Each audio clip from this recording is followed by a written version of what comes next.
জামাই সেজে আমি হাজির হয়েছি। Welcome back to our new blog. তো আমরা এখন রেডি হচ্ছি, সকাল 11টা বাজতে চললো, এখনো ষষ্ঠী করতে যেতে পারলাম না। তো এখন রেডি হচ্ছি, যাবো আমাদের ওই বাড়ি জামাই ষষ্ঠীতে। তো পুরো ব্লগটা দেখতে থাকো, অনেক ইন্টারেস্টিং হতে চলেছে। আজকে সারাদিন কী করে না করি সবটাই তোমাদের সাথে শেয়ার করবো। তো চলো। ফুল রেডি হয়ে গাড়ি নিয়ে বেরিয়ে পড়লাম। আমি আর বাচ্চিবাবু কিন্তু দুজনেই রেডি। আর আজকে আমাকে শাড়ি পরে কেমন লাগছে তোমরা কিন্তু কমেন্ট করে জানিও। আমি সচরাচর শাড়ি এখন সেরকম পরি না গরমের মধ্যে। এদিকে আবার ইনি ব্যাগটা নিয়ে নড়তেই পারছে না। ব্যাগে যে এত কি বাজার করেছে, আমি বলছি যে দাও আমি একটু হেল্প করি, সে কিছুতেই শুনবে না। তারপরে চলে গেল মিষ্টির দোকানে।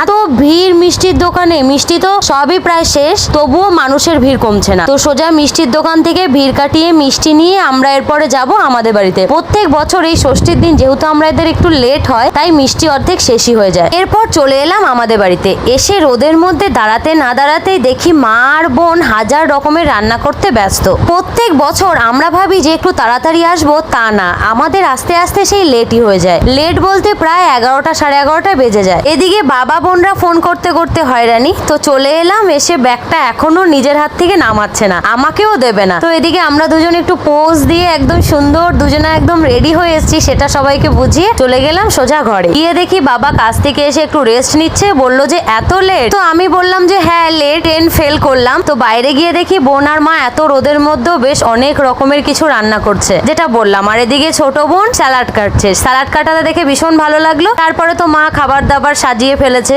অনেক রকমের পদ ছিল। সব একে একে তোমাদেরকে বলি। এদিক থেকে শুরু করি, ডাল, তারপরে চিংড়ি মাছ, তারপরে কাতলা মাছ, তারপর চিকেন, চাটনি, দই, মিষ্টি, তরমুজ, আম, তারপরে অনেক রকমের ভাজি, স্যালাড, ভাত। এই হচ্ছে আজকে আমাদের জামাই ষষ্ঠীর মেনু।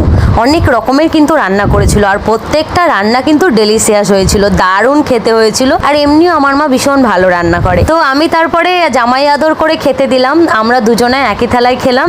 খুব টেস্ট হয়েছিল রান্নাগুলো। আর প্রত্যেক বছর এই একটা দিনই জামাইরা এক্সপেক্ট করে যে এত সুন্দরভাবেই শাশুড়িরা তাদেরকে খাওয়াবে। তো প্রত্যেক বছরের নয় মাও যতটুকু পেরেছিল ততটুকুই করেছিল বাচ্চিবাবুর জন্য। এই রোদের মধ্যে আমরা আবার যাবো একটু বাজারে। গিফট তো দিতে হবে নাকি। এবছর বাবা মাকে আমার আর বাচ্চিবাবুর তরফ থেকে একটা ছোট্ট গিফট ছিল, সেটাই তোমাদের সাথে শেয়ার করব এখন। তো অনেকদিন ধরেই ভাবছি মা বাবাকে এই জিনিসটা আমি দেব। আমি আমার ওই বাড়ির জন্য যখন নিয়েছিলাম তখনই আমি ভেবে রেখেছিলাম যে এইবার ষষ্ঠীতে মা বাবাকে এই জিনিসটা দেব, কারণ আমাদের বাড়িতে সব রকমই ফার্নিচার আছে, বাট এটা ছিল না, এটার কমতি ছিল। তো আমি এসে কি ফার্নিচার নেব অনেক রকমের দেখছিলাম, বাট আমার এটা পছন্দ হলো। শেষে তোমাদেরকে দেখাচ্ছি যে কোনটা পছন্দ করে নিয়ে এসেছিলাম। সব ছেলে মেয়েরাই চায় তার বাবা মার স্বপ্নগুলো, তার বাবা মাকে ছোটখাটো জিনিস দিয়ে আনন্দ দিতে। তো আমি আমার সাধ্য মতো যেরকম পেরেছিলাম, বাচ্চিবাবু আর আমি, যেহেতু আমার এটা শখ ছিল বাবা মাকে দেওয়ার, তাই আমি আমার সাধ্য মতো বাবা মাকে এই জিনিসটা গিফট করেছিলাম। কারণ ষষ্ঠীতে প্রত্যেক বছরই কিছু না কিছু বাবা মাকে দিই। তো এবার ভাবছিলাম আমি কিছু একটা ডিফারেন্ট দিই, কারণ শাড়ি মাকে প্রত্যেক বছরই দিই,